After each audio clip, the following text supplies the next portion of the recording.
Hey guys, what's going on? This is Eric Broadus here again with a second podcast. I'm still new at this, so just bear with me.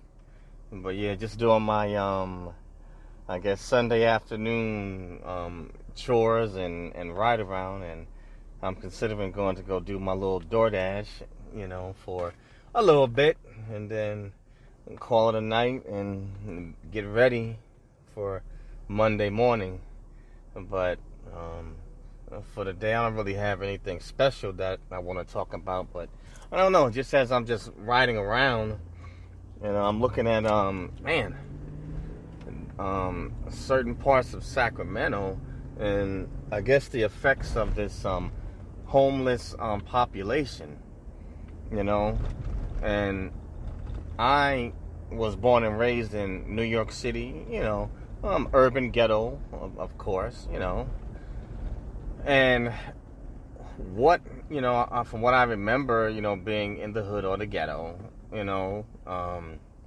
obviously the broken glass, the trash, pissy elevators, typical stuff, that would go in a urban community. But and obviously, being from a big city like New York, I grew up seeing a lot of homelessness and stuff like that, But here in Sacramento, what I'm seeing here is kind of disturbing. The homeless population, as everybody knows, has increased across America, but California has one of the biggest homeless populations that there is. And when I first moved to Sacramento back in like 2000, I moved to Sacramento like 2007. Certain parts of it were actually really clean and well upkept. And they call Sacramento obviously is the capital of California, but its nickname is the city of trees. They have all types of trees out here. But when I first came here in 2007, it was obviously much cleaner, and well kept, and you wouldn't see I didn't see the types of the population or as much trash and as garbage as I see now. And I would say probably in these last, 2 years, I've really begun to notice a huge increase in the homeless population here in Sacramento. Now, understand something: the Bay Area is worse, and LA, or Southern California is really bad. Skid Row is terrible. They're up on the bridges, and even here in Sacramento, they're up on the bridges, but it's nowhere near as bad as it is in those particular parts of California. But Sacramento, it is bad, and it's gotten worse. And I'm just here riding through, I guess, the Midtown area, and I'm seeing all this trash and garbage all over the place, and it looks like neighborhoods and areas that were well kept are looking like they're beginning to start to run down. So I really don't know exactly what is going on.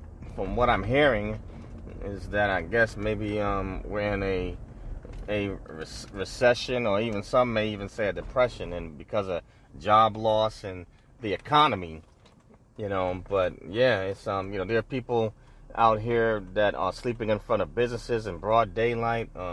They're just laying, and openly in public, just squatting, and it's getting to the point where it's increasing. And it's like the the cops, so what are they gonna do? You can't arrest all of them. They got nowhere to put them. So I really don't know, but you see them, on the streets or at the traffic signals with signs.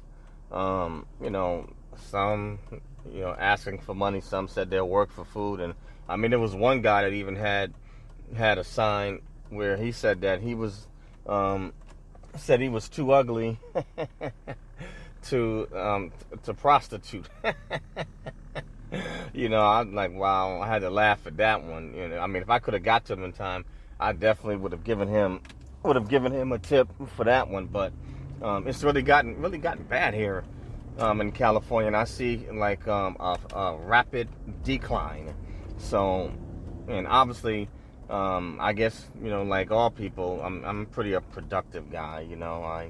I was in the military, and I have steady employment, obviously, and I make steady income as well, and got a few side hustles.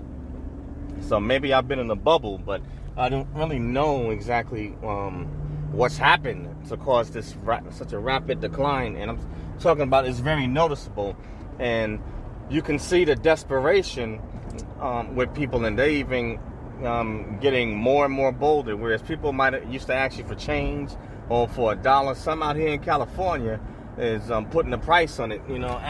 Asking you for like $5. It's like, really? But I don't know. And when I look at what's going on, I've asked, family members and friends that are in other parts of the United States, is it the same where you're at? But I do see some form of decline, and it's begun to look like, in America, it looked like there may possibly be like some third world conditions coming on, because of our economy. And, I know that, I guess President Trump and Fox News, they have this claim that supposedly the economy is doing well, but I'm going to have to be honest. Looking at it, up front and from what I'm seeing, I don't see it. I do not see it. I see a decline. And definitely in California. California is one of the most expensive parts of the country. But I see, starting to see, trash areas that used to be really clean and nice, are trashy, and they are it's like they're starting to let them go to pot. And now I do see certain areas that were urbanized or like maybe ghettos, and there's some gentrification going on. So you kind of got a reshifting or rebalancing, where certain parts that used to be ghettos, you have people that are coming in that have the money, and now they're moving in there, so they're moving them out. And then, other areas where that used to be nice, now you're seeing them looking trashy and like they're run down. But I don't know, I am honestly perplexed as to what is going on. I've probably been in a bubble, because I'm normally so busy, and all of a sudden I'm seeing this decline. I'm like, okay, so what's going on here? Because now it's more noticeable. And I've even asked others, saying, hey, is it just me, or am I really seeing what I'm seeing? But others have confirmed, but I don't know. It's just something. But anyway, on my Sunday afternoon ride around, just picked up some clothes from the laundry. I had to drop off a load yesterday, because I just gotten back from a trip from Ghana, Africa, about 2 weeks ago. So I was over there in Ghana about 2.5 weeks, and honestly, I had a great time. I got a chance to learn something new and different, and learn some history and their culture, and understand Ghana is, when I did my ancestry DNA, Ghana is one of the countries where my ancestors are from. So, I got a chance to go over there and have some leisure time, but also took care of business as well. Took care of business, went and opened up, offshore accounts, and looked at some real estate.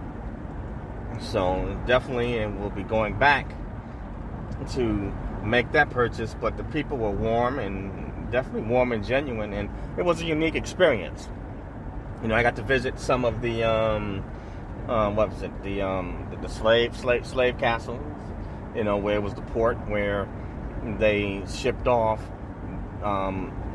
the West Africans that were slaves, and they sent them out to the Americas, with the United States being the last one. I got to go to the Ghana Armed Forces Museum, and learn some of their military history, how they helped support Europe during certain wars, such as World War II.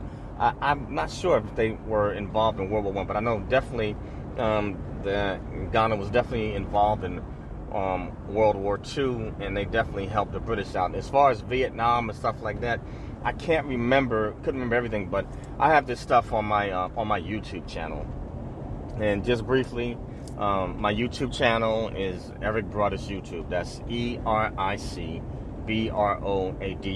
YouTube. So you can actually see the visuals and the footage that I uploaded. But it was definitely very interesting. The food was really good and lean and low fat. I got to hang out with many of the locals in the village, Bremen Famagno village, where I was there, and where they were honoring one of my sister's former pastors, who's a diplomat and a chief elder of this particular village. So they were honoring him, and also my sister is an ambassador, for that village, and she was sponsoring a non-governmental organization called Live and Reign. So I was there to support her for that, and I had a blast. I really did. I definitely had a blast, and getting a chance to experience Ghanaian culture. They are considered in terms of economy or wealth as a country, they're considered a middle class nation, and they're fastly moving up to speed with the West. And then also you have to remember, you have China investing and building over there in Africa, and Ghana is the number one fastest growing economy in West Africa. That's so out of those African nations in West Africa, they're the lead, they're number one, and it is growing. You have a expat community that is growing and expanding rapidly. The expat community includes everything from people from America, the United Kingdom, Canada, Australia. You have a fast-growing Lebanese community. The obviously Asian community, which consists of Asians from different countries, but from the Asian continent, they're growing rapidly.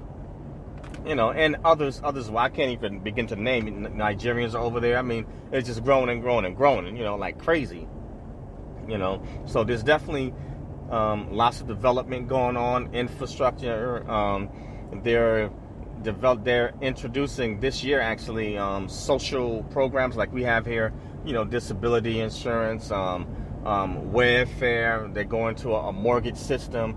So they now you're required, whether you're a non-citizen or a resident of Ghana, to have this ID card. So they're starting a tax system where they're going to have the working or whatever like that, have to pay certain taxes, similar to the U.S. and the rest of the Western world. So they're lining up, and this ID card, it does have a chip in it also. So they're coming online with the rest of the West. But, I went over there, and for me, I saw the investment opportunity and the potential there. So for anybody that may be interested in investing in Africa, you definitely want to take a look at Ghana. It's definitely one country you want to take a look at.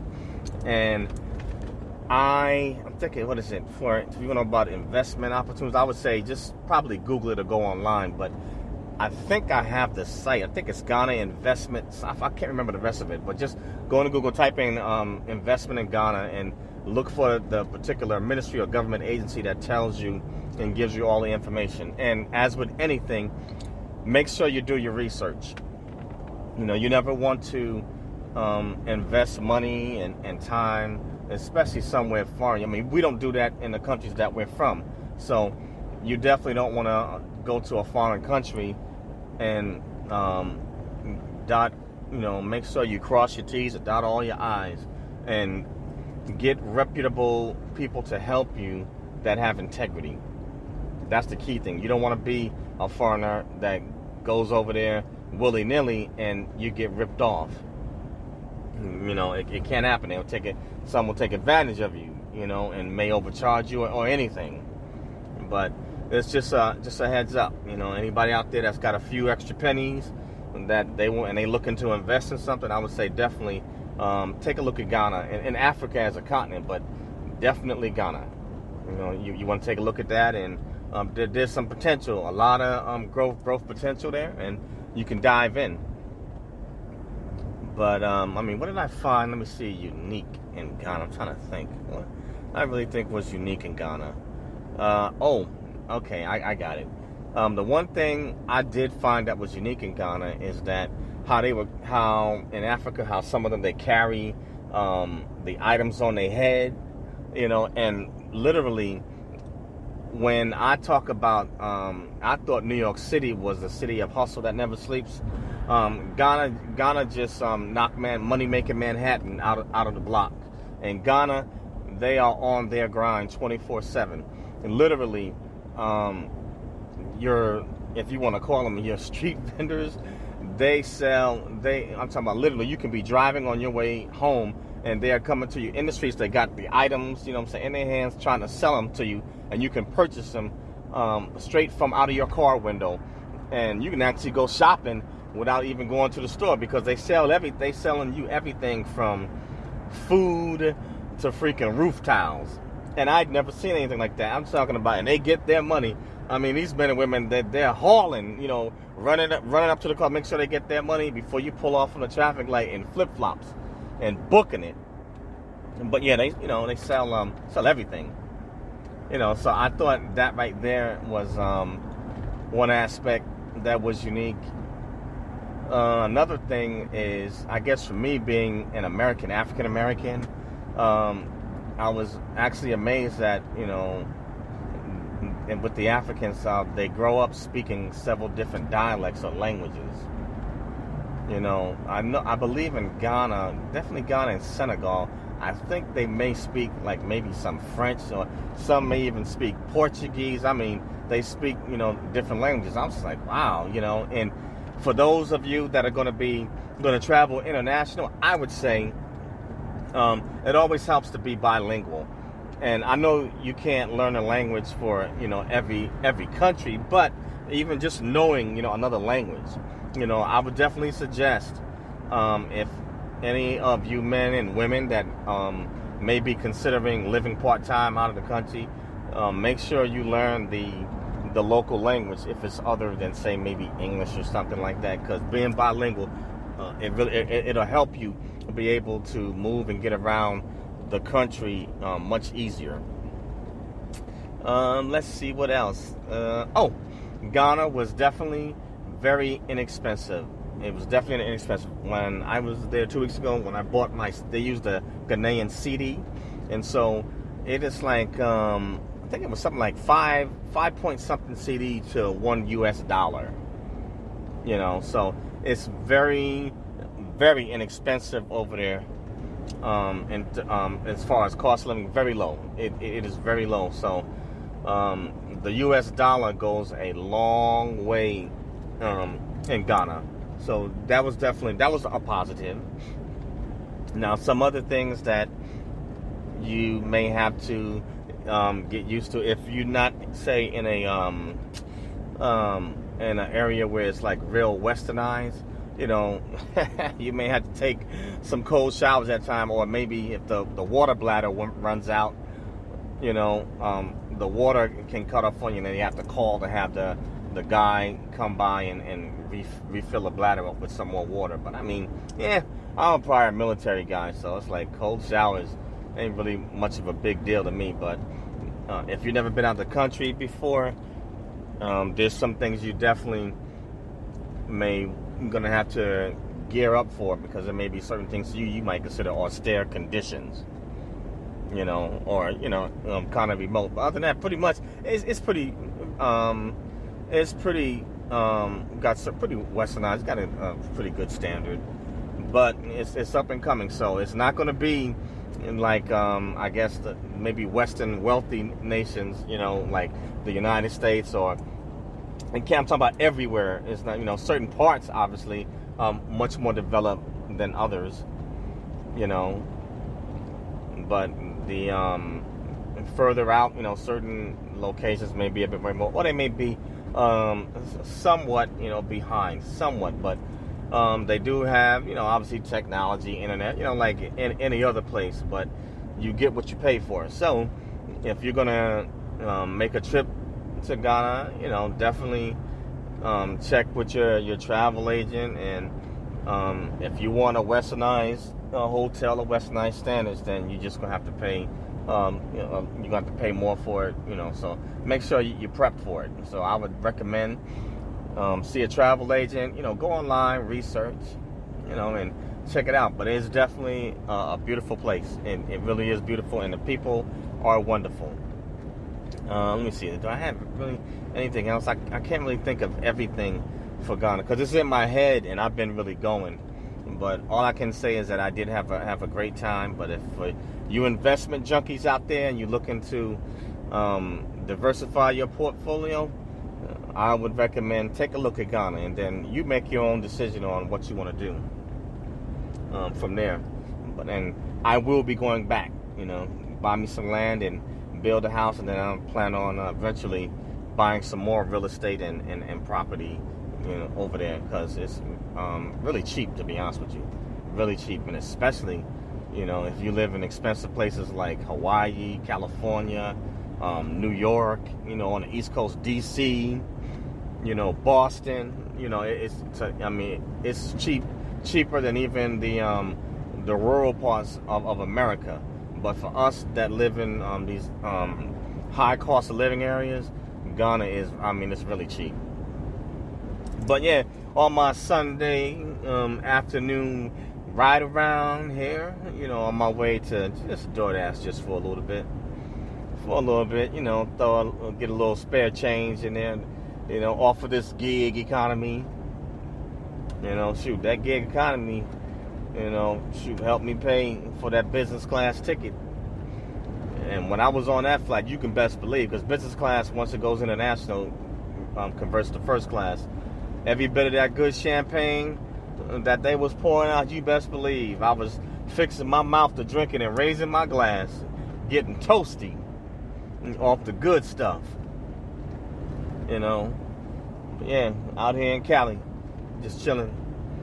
Before I get ready to turn this app on and do a little bit of DoorDash and make a little bit of change, and then after that, I'm gonna call it a day or an evening and get back to the crib and get myself prepared for tomorrow. Get up, get me a nice early morning run, so I can get my head right. For me, it's like I have to have some physical activity, it helps, get them endorphins kicked in, and I feel better. So, but guys, I'm getting ready to cut this podcast short for now. I'm getting ready to switch my DoorDash app on and do my thug thizzle, make a little bit of spare change. Y'all know how it is. We doing what we do. Little spare change, for the pockets. But thanks guys for listening to the podcast. I really appreciate it. And again, check out my YouTube channel. Please subscribe and like and share. My YouTube channel, I focus. I do stuff for the military, trying to tell people how to succeed in the military. I talk about travel, just life advice, among other things, So, I think my channel's pretty cool, but it's obviously relatively new, But check me out, and please subscribe and share them, and also share the podcast. Friends, family, and whoever. All right, guys. But YouTube channel is Eric Broadus. YouTube. That's EricBroadus, guys. And I'll see you on the next podcast. All right, peace, guys.